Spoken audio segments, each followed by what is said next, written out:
James Joyce's The Dead, the final story in his 1914 collection Dubliners, is widely regarded as one of the greatest short stories ever written. It is a deeply introspective work that captures themes of memory, love, isolation, and the passage of time. The story follows Gabriel Conroy, an intellectual and social man, as he navigates an evening at his aunt's annual Christmas party in Dublin. However, the narrative takes a dramatic turn in its final pages, culminating in a moment of personal revelation that is both devastating and transcendent. The closing passage, which describes snow falling upon all the living and the dead, is a masterful summation of Joyce's themes and a poetic conclusion that elevates the story from a domestic narrative to a meditation on the universality of human existence. Hello, fellow fans of great literature. My name is AWOL. If you enjoy this essay, please be sure to indulge in some of my other videos. At its core, The Dead follows Gabriel Conroy and his wife, Gretta, as they attend a holiday gathering hosted by Gabriel's elderly aunts, Julia and Kate Morcan. Throughout the evening, Gabriel engages in conversation with various guests, delivers a speech in honor of his aunts, and wrestles with insecurities about his social standing and intellectualism. His internal monologue reveals his detachment from those around him, particularly in his interactions with Miss Ivers, a nationalist who chastises him for his preference for continental culture over Irish traditions.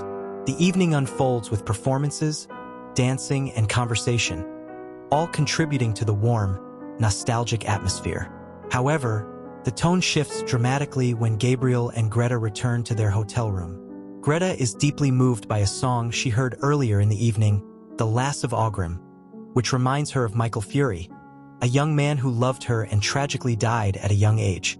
As Gretta reminisces about Michael's sacrifice, how he stood outside her window in the cold, possibly hastening his own death, Gabriel experiences a profound emotional shift. Initially jealous, he soon recognizes the depth of his wife's sorrow and love for a man who had died long ago.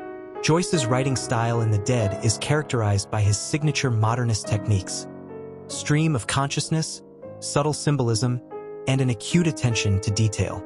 The prose is controlled yet deeply evocative, moving between external action and Gabriel's inner thoughts with remarkable fluidity. The dialogue is natural and unforced, capturing the nuances of social interactions and the quiet tensions that underlie them.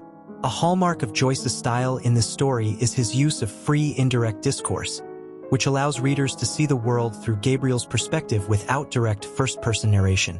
This technique is particularly effective in conveying Gabriel's insecurities and self-doubt, as he worries about how others perceive him and struggles with feelings of superiority and inadequacy. The contrast between Gabriel's outward confidence and his internal hesitations adds depth to his character and makes his eventual epiphany even more powerful. Another notable aspect of Joyce's writing is his ability to weave the mundane with the profound. The Dead begins as a simple holiday gathering, rich with detailed observations of food, music, and conversation.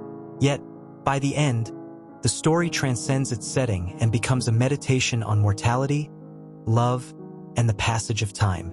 This seamless transition from the ordinary to the universal is a testament to Joyce's literary genius.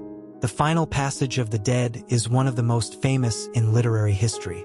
After Gretta falls asleep, Gabriel stands by the window, gazing at the snow falling outside. His earlier feelings of jealousy and self-importance give way to a profound realization about life and death. Joyce writes, "His soul swooned slowly as he heard the snow falling faintly through the universe and faintly falling, like the descent of their last end, upon all the living and the dead."